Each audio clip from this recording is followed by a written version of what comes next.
Welcome to the RadioU Podcast. Coming up, Disney's Snow White remake was so bad, it got another movie canceled. Also, are phones to blame for birth rates declining in America? All that and more on the way next. Hey, thanks for getting the RadioU Podcast. Hudson and Allie with you here on this is the last day of the RadioU fundraiser. Yeah, last day and last time that you'll hear this different version of the podcast. We're going to be going back to normal starting on Monday. The podcast will be longer again. Let us know. Do you like us doing this extra thing at the beginning? Yeah, let us know. We might do it if you really like it. Yeah, we have to really get some feedback. Yeah. So an outcry. I'll tell you that by the time you're hearing this, the fundraiser should be over. But that doesn't mean you can't still give. You could go to RadioU.com or the RadioU app, and that still helps keep this podcast and everything going with RadioU. So we'd really appreciate that, whether the fundraiser's going on or not. Yes. Now, let's talk money. Snow White. It didn't make a lot of it. No. Comparatively. Not a lot of... yeah. Compared to expectations initially. Compared to budget, yeah, which is the really important thing. Snow White, Disney's remake of Snow White, did not do well. And that is having some far-reaching consequences now. Yeah. There's what has happened is it's done so bad, it's made Disney question everything. Yeah. Including whether they wanted to remake Tangled in a live-action format. We actually kind of got excited. Do you remember getting excited when they announced this? We were dreamcasting. We were dreamcasting. Sabrina Carpenter for Rapunzel, of course. Yeah, you chose Sabrina Carpenter. And the internet also. I chose Sydney Sweeney. Yeah, that's a good choice. But we don't know if she can sing, can she? Can she sing? She could sing, but she hasn't sung in a film. So. Yeah. And then I forget who we picked for Flynn Rider. I don't remember either. But you know what? Who cares about Flynn? Now it's all completely a dream. I know. Forget about it because Disney has scrapped Tangled following the disastrous performance of Snow White. I can't say I'm upset or mad at them for doing this because I feel like this was the message that everyone was kind of collectively trying to send to Disney. But I also kind of feel like maybe they didn't get the message because the message to me, at least what I felt like I was trying to say to Disney and all of my friends and family that didn't want to go see the Snow White movie was not that we don't want these live action films. We don't want these live action films that completely change the story of the original. We just want you to make the original. Look at Wicked.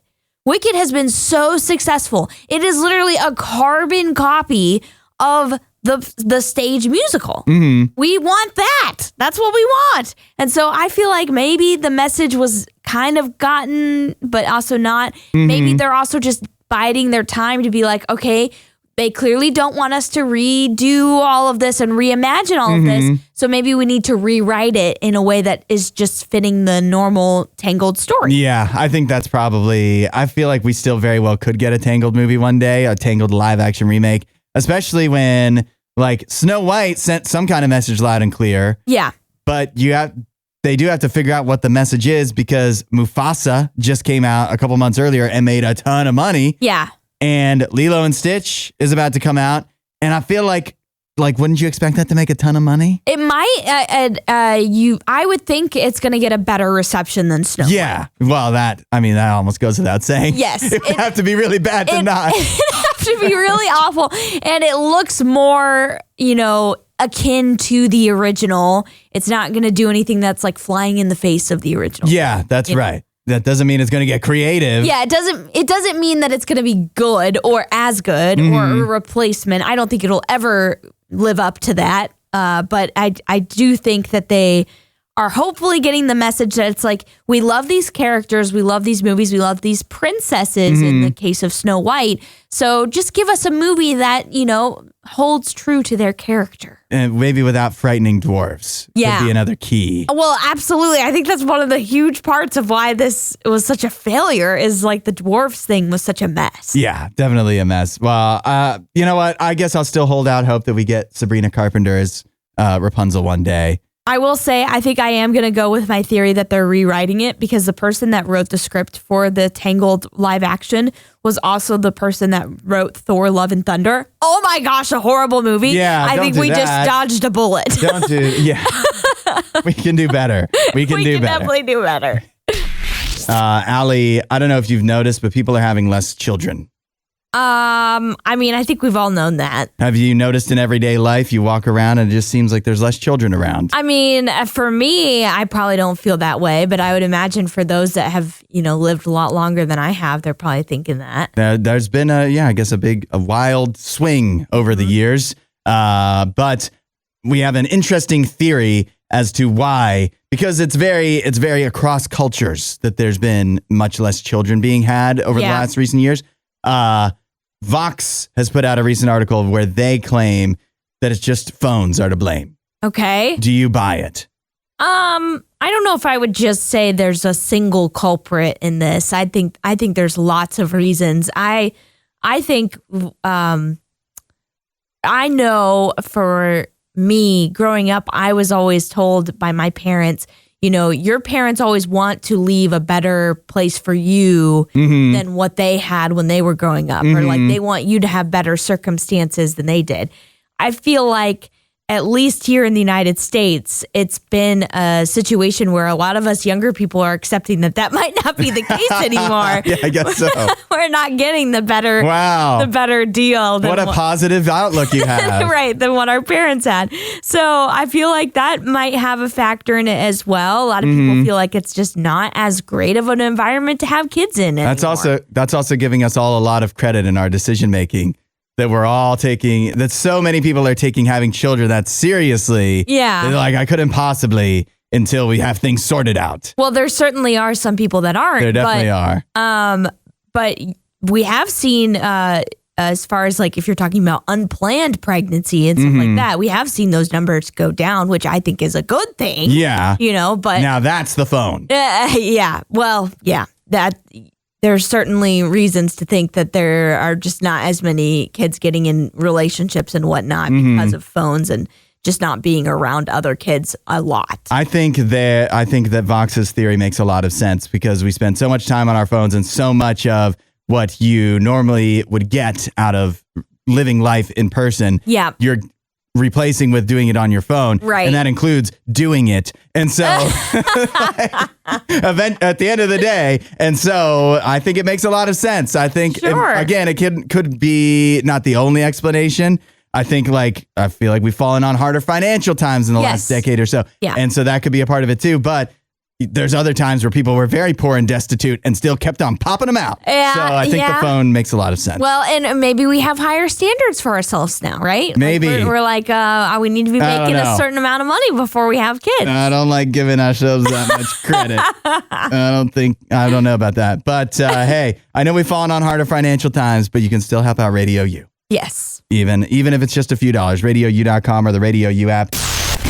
Now, Allie, let's do our Friday tradition. Okay. The weekend watch list. Yeah. Letting you know what's new you could be watching in theaters this weekend. And an abbreviated one because we don't have much time.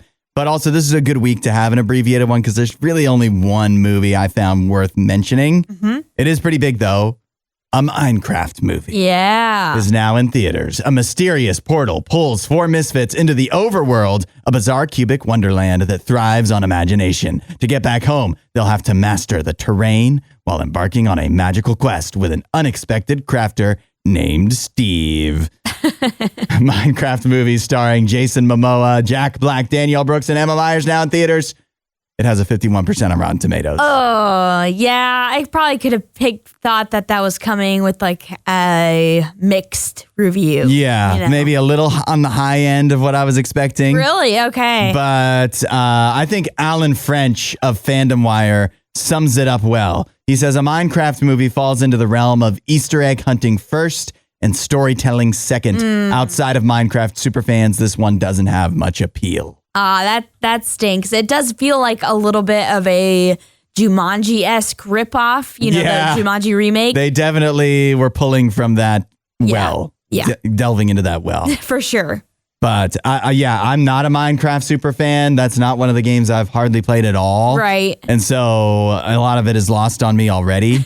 And like if it was a good movie, if the trailer was funny, I could get into it. And the trailer looked so cringe to me. Yeah, it looked really rough and just not at all something I'd be interested in watching. So I don't know. I feel like every role I've seen Jason Momoa in, I'm just like less and less a fan of him. I don't know why. I really feel like they're like, okay, we're making a Minecraft movie first, and then we're going to get Jack Black and Jason Momoa, and then we'll just figure it out from there. Yeah. Like that those two guys could just make the movie actually good. And as much as I love Jack Black, I don't think. They can't. And it's literally, they're not acting at all. It's just them being their goofy selves, which is fine, but it just doesn't seem to work. Yeah. So I don't think I'll be seeing that this weekend. But I will tell you that on Monday, we're getting a report. I might have finished the entire season of Love on the Spectrum. Oh, no. Allie, I know you like pizza, right? Sure. You like pizza. How do you feel about Cheez-Its? They're fine. You see where I'm going with this? I do. I already know what we're planning to talk about. What if, we'll play along. What if we combined Cheez-Its and pizza into one? Okay. I don't know how I feel about this because I have no idea what it's going to end up tasting like. When I first saw this, I thought that it was going to be frozen pizzas with Cheez-Its as a topping included in. Yeah. And I'm like, I'm not sure about that. Yeah, that seems odd. Instead, I feel like this is actually, in a way, more impressive that they're doing this, but they're doing Cheez-It crust for the pizzas, right? Oh, okay. Yeah, so it combines the iconic crunch and flavor of Cheez-It crackers with the comfort of frozen pizza.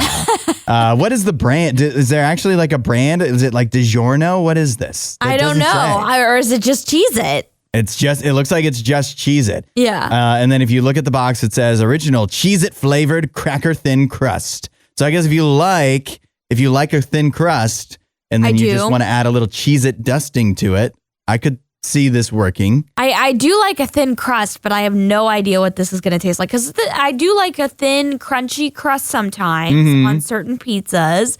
I'm more of a Brooklyn toast type of thin, so that's not really as crunchy. Yeah, it's not the same. But yeah, so I don't know. I don't know how I feel about this. I can definitely say I will not instantly reject this. Okay. It has potential. I could see it working.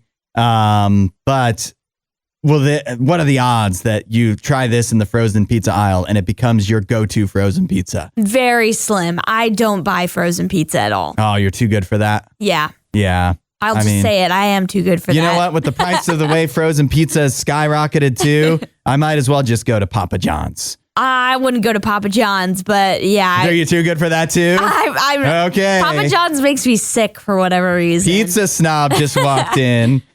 Only eats at Donato's. Donato's and Pizza Hut. You know, one of the things that must be tough about being a drug kingpin is like how many people you have to have around you that you can trust. You know what I mean? Like, yeah, sure. You don't know anybody around you. Not only could they double cross you, but also like just through their own carelessness, they could get you caught and have your entire drug business brought down. This is exactly what happened to Luis Manuel Picago Griaba, who is a Central American drug kingpin. For some reason, for short, they call him Shock. What is this? Regular name too long or something? I don't know. Hard to pronounce. He was just brought down because, and this is a lesson that also we can all learn, because he was on vacation with his wife and family in Europe. And while he was on vacation in Europe, his wife was posting on her Instagram account, which has since been deleted, photos from their trip in Europe at like the Eiffel Tower and everything. And because she was posting pictures as they went along in Europe, that allowed the U.S. Drug Enforcement Administration, the DEA, to be able to track and find out exactly where he was and, of course, catch him and now force him to face a trial for all of his many drug-related crimes. And it's all because his wife wouldn't stop posting vacation pics on Instagram. Oh, wow. Yeah, I mean, that's what you get for breaking the law, first of all. Obviously, they're going to come after you in any way they can. The authorities are going to leverage what they can. And in this situation, it was social media posts. Yeah. They, which obviously shows the impressive lengths that they actually, I mean, is that really impressive that they we're scrolling Instagram and whatever. But I mean, I would imagine if they know who this drug kingpin is, they're going to keep tabs on his family on social media. They've been keeping tabs, and I love that that's somebody's job in the DEA. It's just like, hey, can you just watch her Instagram and all? Just have this as your feed. But that's probably for many people. That's what they do. That's what they do. Their whole job is just scrolling Instagram all day, trying to catch drug kingpins. And so they were able to bring this guy down. But don't you see the lesson that can be learned here for all of us, right? Whether we're criminals or not. And that is, you shouldn't be posting live as you go along while you're on vacation, because it could be telling the DEA that where you are so that they can track you down and hold you to account for your drug-related crimes. Or it just could be showing to criminals, the two criminals that follow you on Instagram, oh, they are in Europe right now. That means they're not at home. Let me go and burgle their house. Right. Police departments have been sharing that type of information on their social media for years now, telling people to be so careful with what they post on social media. And I feel like there's articles coming out left and right all the time of like, here's another instance of somebody posting something about their vacation and then their house was robbed, So it's just like, don't be very careful with what you share on social media. To me, it's all about privacy settings, especially. But yeah, if I'm on vacation, I'm not posting about it either at all or until I get home. I know some people you're just eager beavers and you can't wait to get the attention and you can't wait to show off your wealth and, the fancy fun things you get to do. But the best practice is, especially the more wealthy you are, is to just hold off, do what I do. At Rise and Road Trip on Instagram and YouTube and whatever, is hold off on posting any of your content for like 6 months. Allie, you have pretty nice skin, would you say? Sure. Am I allowed to compliment that?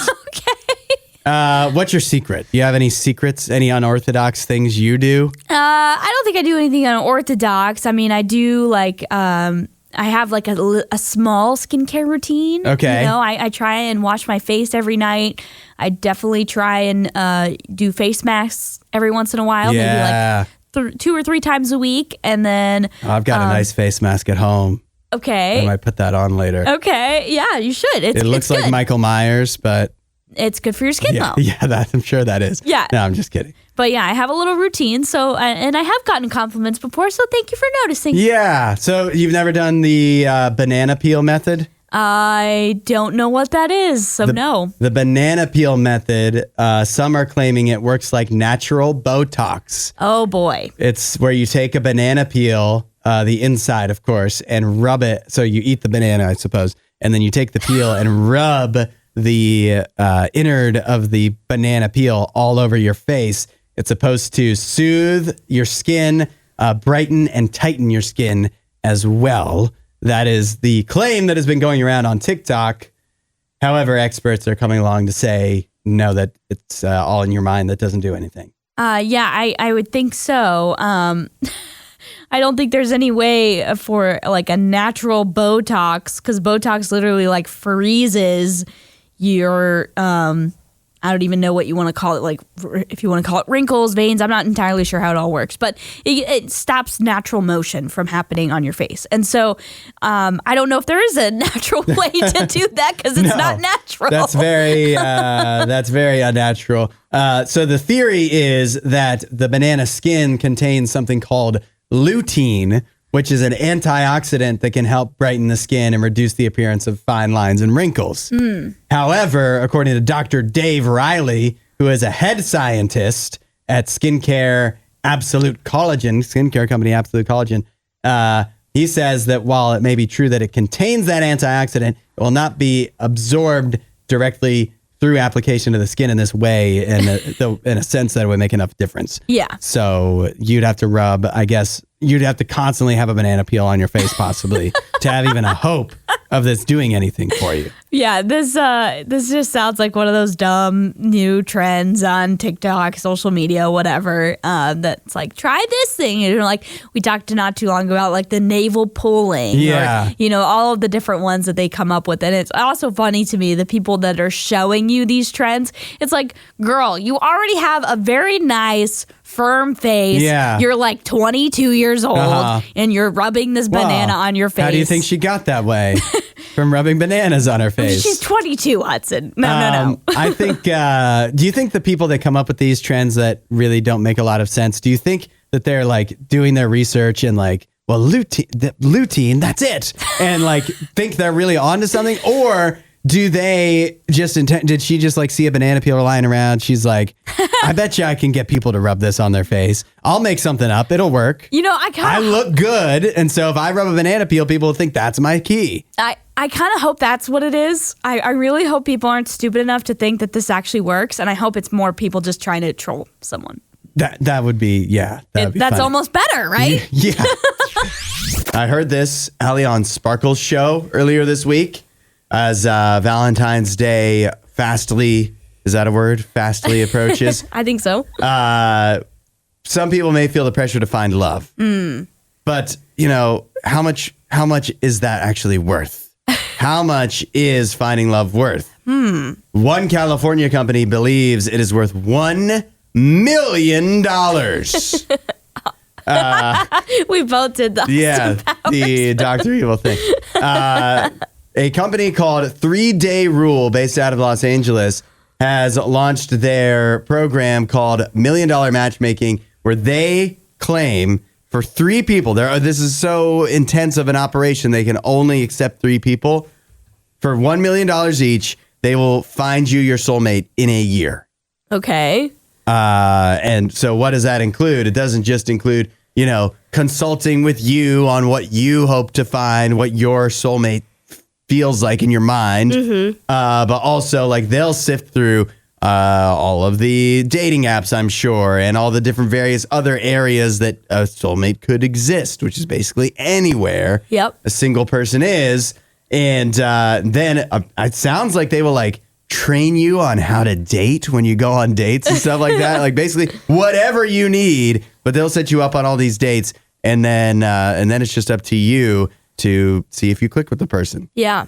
I mean, I think if you have $1 million, why not give it a shot, right? You know, if you have a whole team backing you, you would think your chances are better at finding love. Do you think that when they are putting out the ad, like, you know, the profiles on the dating apps and stuff like that, or when they're connecting with these people, setting up the date, do they tell them, hey, we're actually a dating service and somebody paid us $1 million to find you? Do you think they tell them that? I don't know, but I don't know if I got a message like that on a dating app, you know, I don't know what I would. That would sound like a scam. Yeah, I'd be like, what the heck is this? Yes. Unmatched. Hello, I'm Prince Wamola.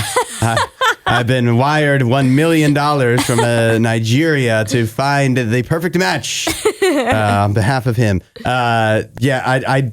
It would seem like a scam, but otherwise, I think you would tell them, because that would make it a lot easier if the person's just like, well, if this person can pay $1 million to find me as the match, then I would like to match with them. If you know what I mean. Well, that's true, but I'm sure they don't want gold diggers ending up in the situation. True. You know, they don't want people coming after these, you know, potential, I don't even know, matches. Yeah.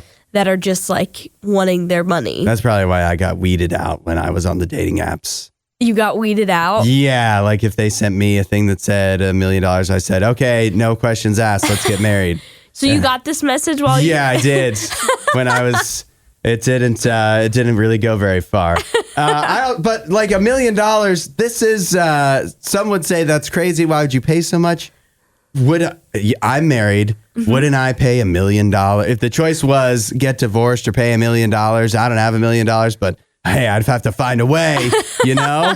It's worth it. Once you fall in love, it's worth it. Yeah, I mean, I will say, though, you can't buy love. No. So what you are buying is you're buying a team to help you find love. So it doesn't guarantee anything. No, you just can't. You can never be sure. No. That's why the $1 million would be risky. Yes. Not because it's not worth it, just because you could have $1 million and they can make all the promises in the world, but you still might just not find that right person. And maybe that could mean you're the difficult one.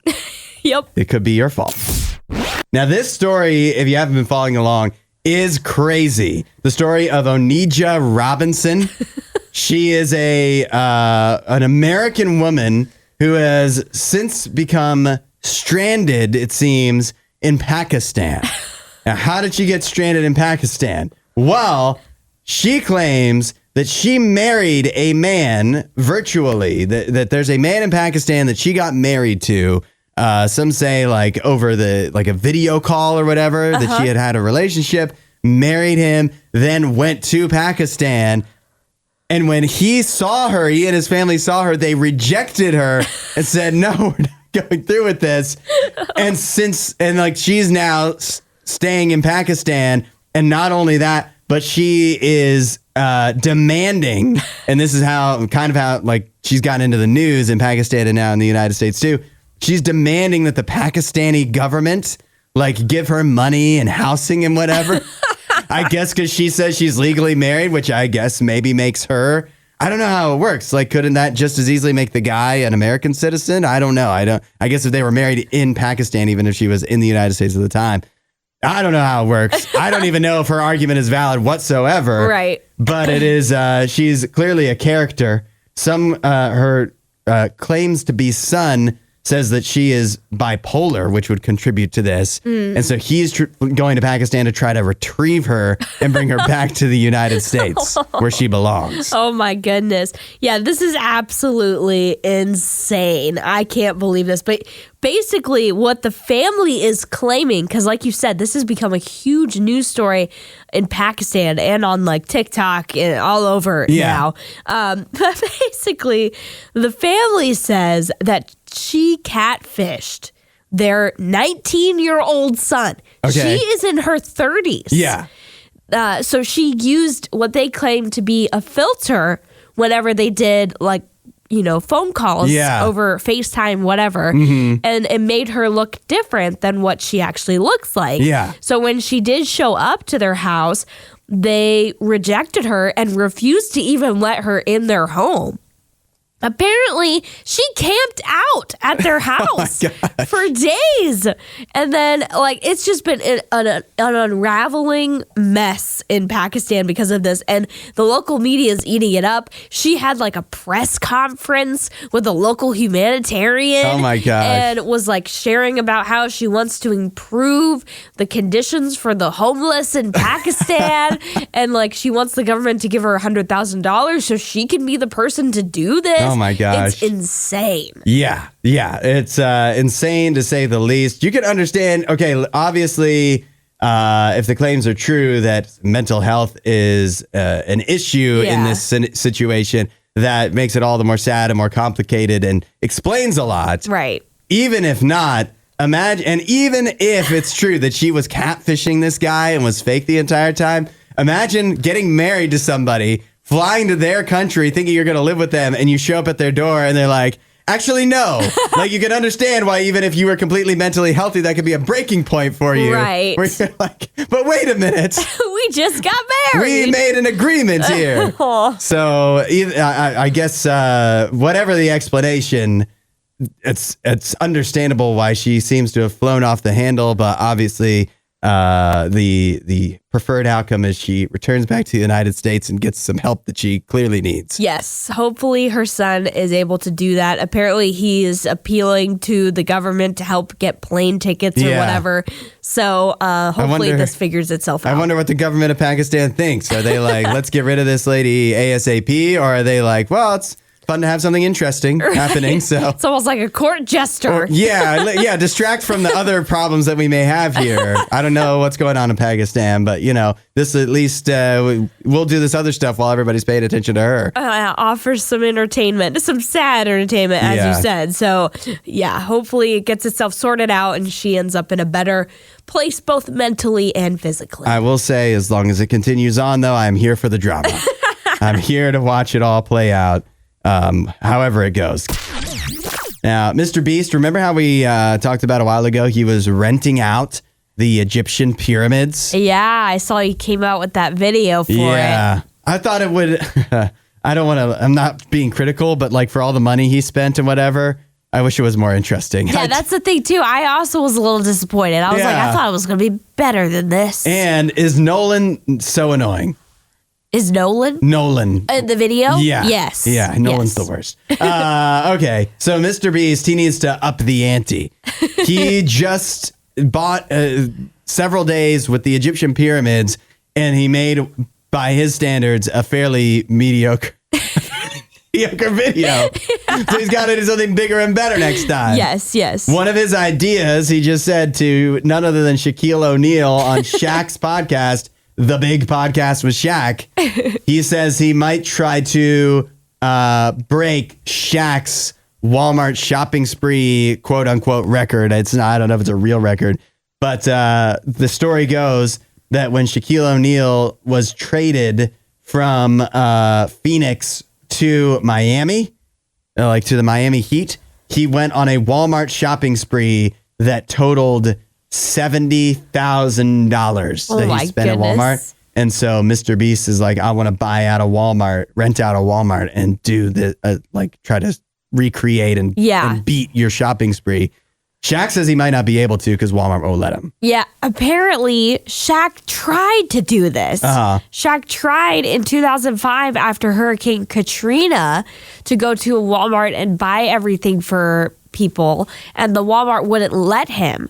And the reason why Walmart, at least from my understanding, won't allow people to do this is because while it sounds like a good idea, it also creates some problems for people that might not be able then to access stuff that they need. And so it's like, it's not exactly logistically friendly to those that are not getting helped by whatever, because Mr. Beast is giving all of this stuff away if he does this. But to those that aren't there in that instance where they might be able to be benefactors of this free stuff, now they just have no option for anything to buy from Walmart that they might need. Something tells me, though, Mr. Beast can figure this out. I mean, he rented out the entire pyramids of Giza or whatever. He's going to be able to figure out a way to do Walmart. I think I already have a solution. Okay. He's got to find a Walmart that's under construction. Okay. That's being built right now, or maybe remodeled and it's closed for remodeling or something. And then before its grand opening or grand reopening, he gets to be the first one to go through, which would make it even more. It's like, oh, I was the first one to shop at this Walmart and I bought everything in the store or something. Right. Problem solved. Yeah, I mean, that could be a great way to do it. He also mentioned potentially going to like a Walmart that's about to close. And buying everything off their shelves. I feel like Walmart wouldn't want to promote that, though. No, and also, have we seen many Walmarts closing down recently? Yeah. I feel like grocery stores are the one retail, like in-person stores that aren't closing. More of them are opening. Yeah, business seems to be booming for Walmart, even though I'm so mad about this. I'm boycotting my local Walmart. Okay. Because they remodeled like a year or two ago. Literally, everything is locked up. Oh, yeah. I think you mentioned that last week. I forgot about this, but not only is like the makeup locked up, which obviously doesn't really affect me, but like everything in the cosmetics, everything in the tools. I had to buy an Allen wrench recently. The Allen wrenches are locked up. It's $4. That's crazy. So I'm not going to that Walmart anymore. So maybe Mr. Beast, if Walmart won't let him do this, he can do what I do. Go to Target.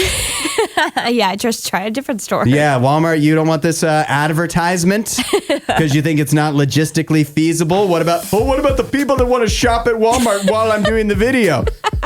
Target, baby. It's better. Okay. Thanks for listening to the RadioU Podcast. Don't forget to rate and review the show.